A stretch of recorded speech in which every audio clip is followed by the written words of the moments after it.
February 12, 2021, China's National Radio and Television Administration had announced that the BBC World News will be banned in mainland China, and it will not process the BBC license application this year.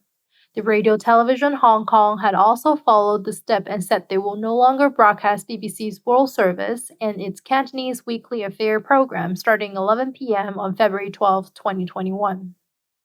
The BBC said that they were very disappointed to this decision. The British Secretary of State for Foreign, Dominic Raab, said it is unacceptable to this deprival of the freedom of the press. In fact, BBC's World Service, a global English commercial broadcaster, has been banned in most parts of China and is inaccessible to most Chinese people, except for a few international hotels and some diplomatic organizations. The BBC has always been gentle and friendly when reporting news in China. However, in recent years, they have been paying close attention to the CCP's most sensitive topics, such as Hong Kong and Xinjiang's matter and COVID. For historical reason, Hong Kong was ruled under British from January 26, 1841 to June 30, 1997. On July 1, 1997, Hong Kong's sovereignty was returned to Beijing. In summer 2019, the BBC had a few reports that followed up on the former Hong Kong protests, umbrella movement, and the recent anti-extradition law amendment bill movement. The Xinjiang region produced more than 20% of the world's cotton and 84% of China's. In December 2020, the BBC reported that China forced hundreds of thousands of Uyghurs and other minorities into arduous manual labor in the vast cotton fields in Xinjiang Western region. Since 2016, China has been constructing re-education camp in Xinjiang. Chinese government believed that Xinjiang's peasants and herdsmen would eventually get rid of their old-fashioned, blocked, and lazy thoughts. Work can help to transform them into modern citizens. The camp can also help to strengthen their ideological, political, and ethnic unity education. As reported by the BBC, open-source satellite images showed the development of one of the so-called re-education camps, transforming into one large factory complex in Kuka City since 2017. Some documents, including government policy documents and official news reports, show that in 2018, Aksu and Hotan regions sent 210,000 workers through labor transfer to pick cotton across regions from Xinjiang Production and Construction Corp of the Chinese Preliminary Organization. Xinjiang's Corp is the last existing production and construction corps in China. The corps bear the responsibility of the reclamation and guarding the frontier endowed by the states. It is also the major force of economic construction in Xinjiang.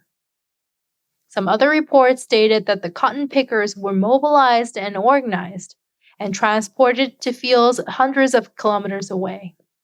Another report described that people in the village are unwilling to work in agriculture. Therefore, it seemed that this enthusiasm is not entirely voluntary. However, in response to BBC's report, Chinese government denied the existence of forced Uyghur labor, insisting that these camps are vocational education and training centers, and that these factories are part of a large-scale voluntary poverty alleviation program. The training centers will be teaching like a school, be managed like a military, and be defended like a prison, said by Xinjiang's party secretary Chen Quanguo. They claim that BBC edited different videos to prove the existence of the so-called facts of the forced labor in Kuka region. In regard to questions submitted to China's foreign ministry from the BBC, it replied that workers from all ethnic groups in Xinjiang choose their jobs according to their own free will and sign voluntary employment contracts in accordance with the law. The smiling faces of all Xinjiang's ethnic groups are the most powerful response to America's lies and rumors, it added. On February 2, 2021, BBC reported that there were systematic rape, sexual assault, and abuse of Uyghur women in re-education camps in Xinjiang. Chinese Foreign Ministry spokesperson Wang Wenbin denied such statement at a regular press conference on February 3rd. The BBC has issued false report on Xinjiang's related issue more than once, and we have also made clarification and refutation many times. He accused the BBC of unfounded discredit and slander. On February 4th, the British Communication Authority revoked the China International Television Station license on Thursday, stating that the licensed Star China Media Limited had no editorial responsibility for CGTN. In the UK, the broadcasting law stipulates that the licensee must have control over their services and editorial policies. However, the licensed company has no control over the channel, which violated the regulations. Only 1 week after CGTN's license withdrawn in the UK, the BBC's news was banned in China. Many have believed that the CGTN withdrawal had escalated CCP's ban on BBC. In the past 2 years, China had also systematically banned many foreign media, including expelling reporters from 3 American newspapers in 2020, the New York Times, the Wall Street Journal, and the Washington Post. These foreign media had also actively reported on the situation of the COVID in the early stage of the epidemic. However, the Chinese government tried to downplay its severity. Over the last 20 years, the Chinese government has developed one of the most advanced online monitoring systems in the world.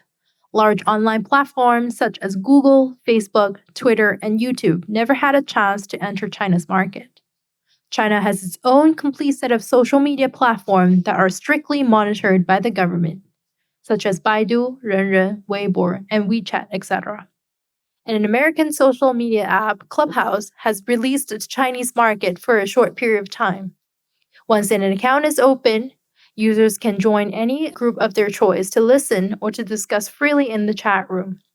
Many users have joined the discussion on various of sensitive topics ranged from Xinjiang concentration camp, Hong Kong's national security law to the Taiwan issue, and even situations related to the former US President Trump.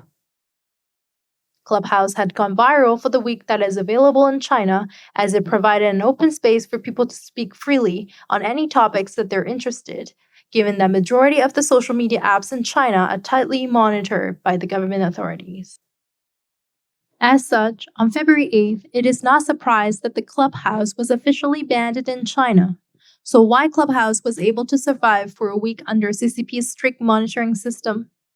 Some researchers said this could be Chinese government authorities trying to fish people that would discuss any of the sensitive topics using the app.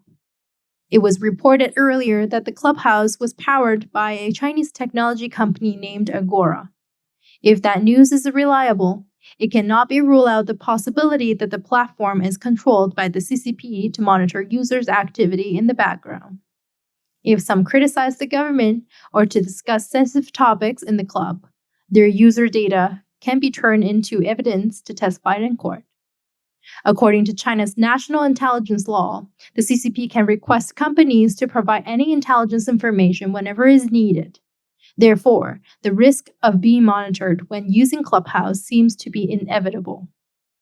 Media has always been an important source for people to get connected and to know what is happening in the world. Yet, the ban on many foreign media shows that China lacks media freedom, and the truth cannot be uncovered at ease.